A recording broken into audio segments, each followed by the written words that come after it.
Good morning दोस्तों। आज औसत का पहला टाइप बताया जा रहा है और एग्जाम्पल से आपको औसत की बेस जो होगी वो आपको समझ में आ जाएगा।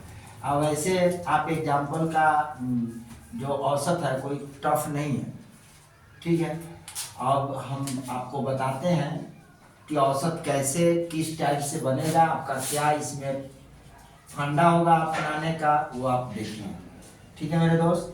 औसत में जो भी औसत होगी उसका सबसे पहले हम कुल संख्या निकालेंगे, उसका टोटल संख्या निकाल देंगे, औसत की संख्या लग जाएगी।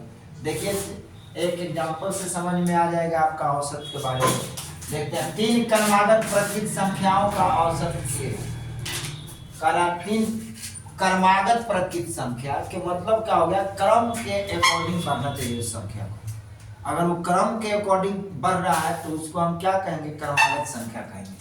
यदि संख्याओं के पहले समूह के तुरंत बाद के दो और क्रमागत संख्या इसमें शामिल कर दिया जाए, यानी पहले वाला 3 और उसके बाद वाली 2 को हम शामिल कर देते हैं, कर दिया जाए तो प्राप्त संख्या वाला नया औसत क्या होगा। इसकी नई औसत जो होगी वो क्या होगी, औसत निकालना है इसके। तो हम इसके बारे में जानकारी करते हैं कि वो कैसे कैसे होगा। मान लो या माना कि पहली संख्या इक्वल टू आपका x हो जाएगा। क्रम के अनुसार बढ़ रहा है, क्रमागत यानी क्रम के अनुसार जब संख्या बढ़ेगा तो हम यहाँ पर लिख देंगे x + 1।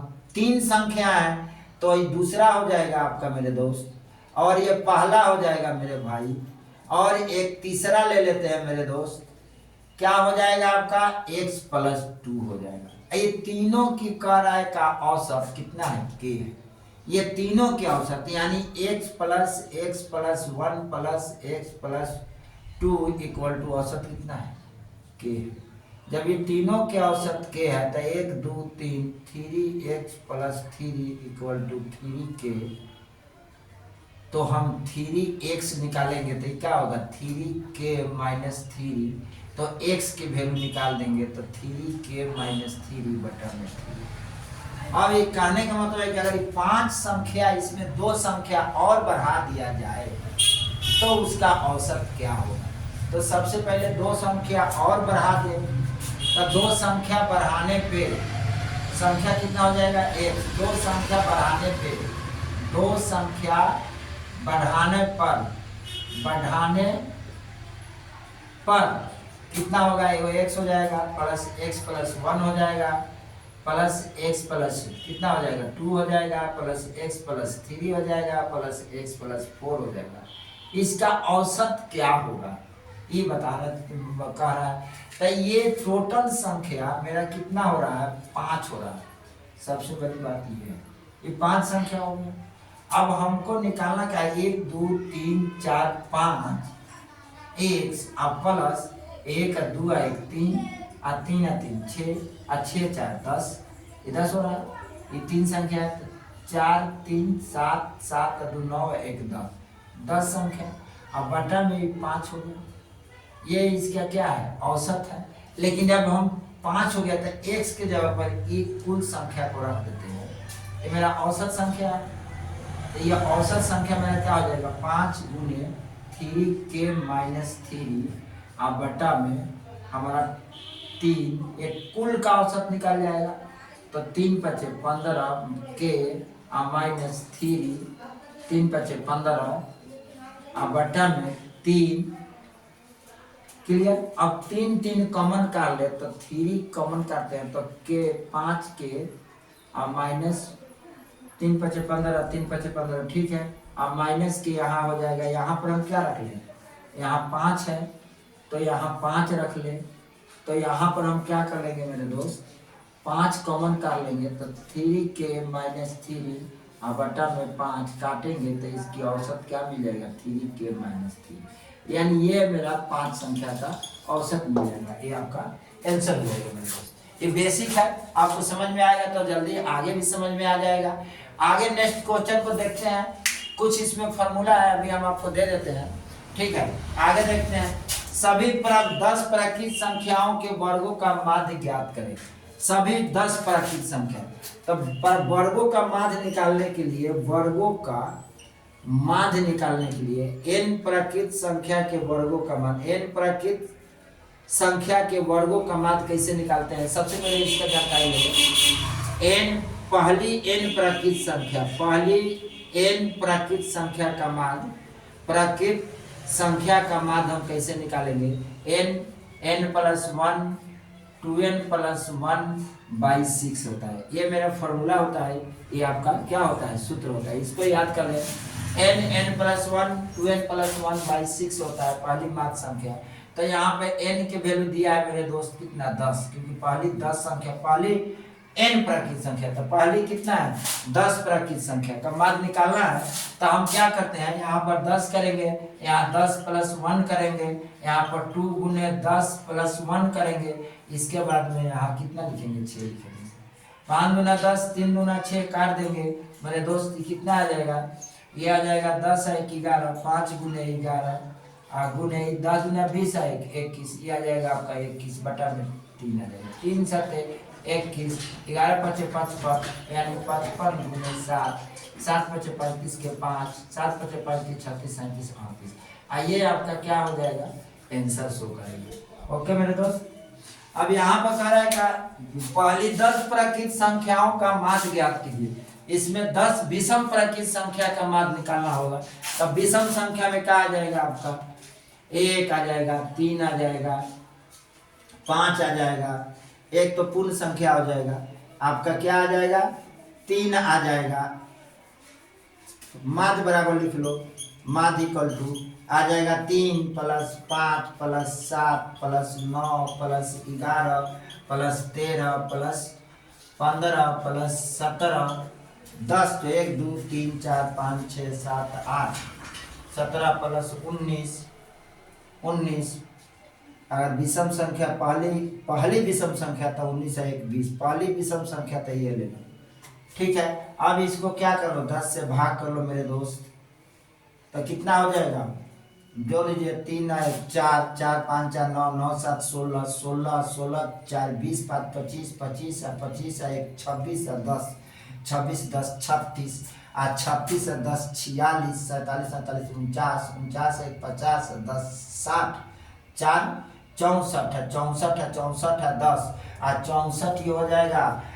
इसको जोड़ लो 17, इसको जोड़ लो 19, तो 6 4 10 6 4 10 है 11 11 9 11 9 20 के 0 हाथ में 2 6 2 8 2 10 की 100 आ गया मेरे दोस्त। तो ये 100 बटा में कितना हो जाएगा आपका? 10 हो जाएगा। अब इससे काट दीजिए, कितना आएगा इसका आंसर? 10 आ जाएगा। ठीक है मेरे दोस्त, आगे प्राकृत संख्या विषम संख्या का हम फॉर्मूला दे दे रहे हैं। इस पे जो क्वेश्चन होंगे वो सारे आपका औसत कर लीजिए। नेक्स्ट आगे क्वेश्चन देखेंगे कि एक चाल है, औसत चाल निकालने के लिए आप क्या करेंगे? औसत चाल के लिए आप क्या करेंगे कि 2xy बटा में x प्लस y करेंगे। ये आपका औसत चाल एवरेज में क्वेश्चन में आएगा। ये औसत चाल के लिए तो आप क्या करेंगे? मान लेते हैं कि कोई आदमी एक निश्चित दूरी को, इसके लिए आपका क्वेश्चन कैसा होगा कि कोई व्यक्ति एक निश्चित चाल से एक निश्चित दूरी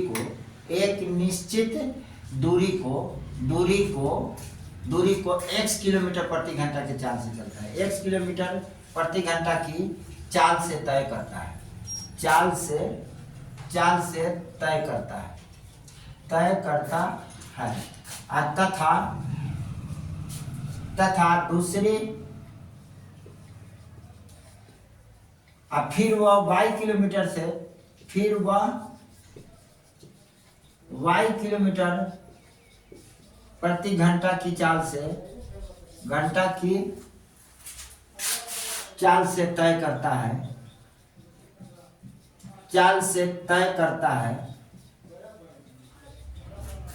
तो कुल औसत चाल उसकी क्या होगी? कुल औसत चाल क्या होगी? इस केस में आप ये वाली फॉर्मूला लगाएंगे 2xy बटा में x प्लस वाई। ठीक है मेरे दोस्त, ये क्वेश्चन को आप क्या करेंगे, इस क्वेश्चन को इस टाइप से सॉल्यूशन करेंगे।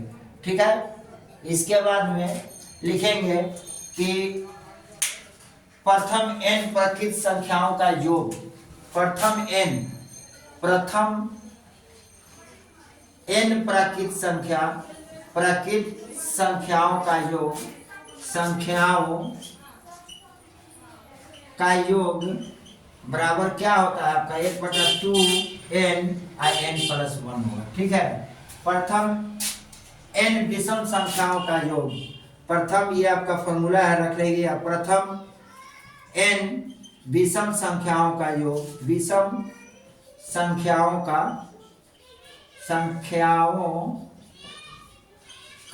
योग बराबर क्या होता है n प्लस 1। तो यहाँ पर हो जाएगा आपका विषम संख्याओं का योग n स्क्वायर हो जाएगा। ठीक है मेरे दोस्त, और प्रथम n संख्याओं का घनों का योग, प्रथम n प्राकृत संख्याओं का घनों का योग होगा, प्रथम n संख्याओं के घनों का योग आपका होगा कितना 1/2 n plus 1 by n plus 1 का होल क्यूब का, ये सब का क्या हो जाएगा आपका होल क्यूब हो जाएगा। ओके मेरे दोस्त, अब आपका इस पर बहुत सारे क्वेश्चन लग जाएंगे। तो ये आपके क्या मिल गया, फार्मूला मिल गया, और फार्मूला मिलने के बाद में चलिए नेक्स्ट क्वेश्चन को देखते हैं कि क्या क्वेश्चन ये बोल रहा है। ओके मेरे दोस्त, कह रहा है कि प्रथम 50 प्राकृत संख्याओं का औसत क्या होगा। तो प्रथम 50 प्राकृत संख्या के औसत के लिए हम क्या करेंगे कि इसमें प्रथम 50 प्राकृत संख्या का औसत क्या होगा, क्या होगा प्रथम 50 प्राकृत संख्या का औसत।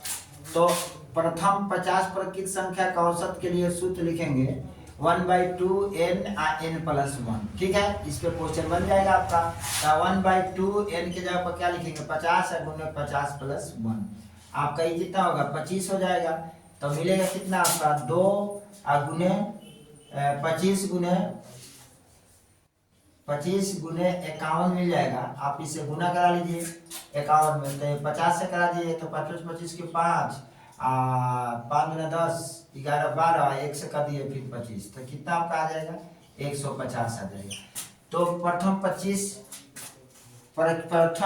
आप कितना संख्या को कर रहे हैं, आपका आ जाएगा ये करते हैं, इसको मल्टीपल करा देंगे मेरे दोस्त 51 और 25 का। तो कितना होगा 5 एकम 5 5 5 25 और 2 एकम 2 और 5 गुना 10, ये आ जाएगा आपका 5 2 7 2 के 2 और 5 गुना 10 10, तो ठीक है 2 2 1 यानी 1275 आपका ये आंसर आ जाएगा। ठीक है मेरे दोस्त, आगे देखिए 60 तक के सभी विषम संख्याओं का औसत क्या होगा। तो 60 तक के सभी विषम संख्याओं का औसत, सबसे पहले आप क्या करें विषम संख्या निकालना है। तो 1 3 5 7 59 तक होगा, 59 तक होगा। तो a बराबर आपका 1 होगा, d बराबर कितना होगा 3 - 1 यानी 2 हो जाएगा, l बराबर कितना होगा लास्ट पर 59। तो n के वैल्यू आपको ज्ञात करना है। तो l बराबर क्या होगा a plus n - 1 into d, आप इस पर निकाल लीजिए 59 इक्वल टू 1 प्लस n - 1 इंटू d2, इसको इससे घटा लीजिए, इधर लाइएगा तो कितना हो जाएगा ये 59 - 1 इक्वल टू ये 2n - 2, अब ये हो जाएगा 58, आई माइनस इधर ला दो तो प्लस के 2 इक्वल टू 2n, तो ये हो जाएगा 60 इक्वल टू 2n, काटिएगा कितना आ जाएगा 30 इक्वल टू 10। ठीक है मेरे दोस्त, ये आपका सिंपल तरीका है, आपसे लग जाएगा, मैथ्स जानते हैं। 50 तक के सभी सम संख्याओं का औसत ज्ञात करें। नेक्स्ट क्वेश्चन बोल रहा है 50 तक के सभी सम संख्या। तो 50 तक के सभी संख्या में क्या सभी सम 2 4 8 10 डॉट डॉट डॉट 50 तक चलेगा। तो 50 तक जाते हो तो इसमें से 2 कॉमन कर लो तो क्या मिल जाएगा आपका 1 प्लस 2 सभी सम संख्याओं का औसत है। 1 + 2 + 3 4, यहाँ का 2 कॉमन का लेता है, 1 2 दूना 4, 4 प्लस यहाँ हो जाएगा आपके कितना, आपका 3, यहाँ आपका 4, इसी तरह डॉट डॉट डॉट कितने तक हो जाएगा, 25 तक हो जाएगा। अब ये क्या मिल गया आपको, प्रकृत संख्या का योग। तो 2 गुने प्रकृत संख्या का योग में क्या कीजिएगा, 1/2 n+1 तो आपको कितना मिल जा रहा है, प्रकृत संख्या के योग में 2 कॉमन कर लिया हमने, तो मिलेगा 1/2 गुने 25 प्लस 25 है 26 गुने के यहाँ 26 कर लो। अब क्या करोगे, इसको इससे आउट कर लो, तो 25 गुने 26। इसका औसत निकालनी है, औसत, तो ये कुल संख्या इतना हो जाएगा। औसत के लिए हम क्या करेंगे, औसत के लिए 25 गुने 26 बटा में 25 से भाग लगा देंगे, तो आपको मिल कितना जाएगा, 26। यानी आपको 1 से 50 तक के सभी विषम संख्याओं का औसत में आप क्या कीजिएगा कि लास्ट संख्या कितना भी है 50/2 भाग करके आप एक ठो जोड़ दीजिए, 1 जोड़ दीजिए, वही इसकी औसत हो जाएगी, इसे 26। अगर मान लीजिए 100 संख्या है तो भाग करते हैं 2 से, तो 50 प्लस 1 जोड़ दीजिए, यानी कि 51 होगा।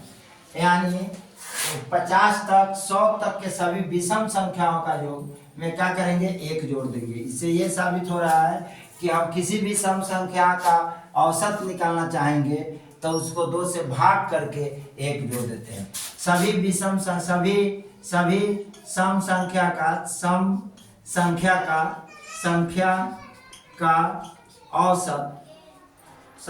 का औसत निकालने के लिए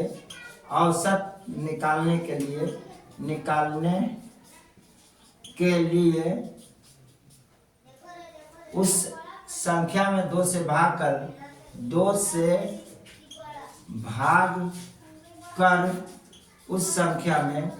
उस संख्या में 1 जोड़ देते हैं। 2 से भाग करने पर उस संख्या में 1 जोड़ देते हैं,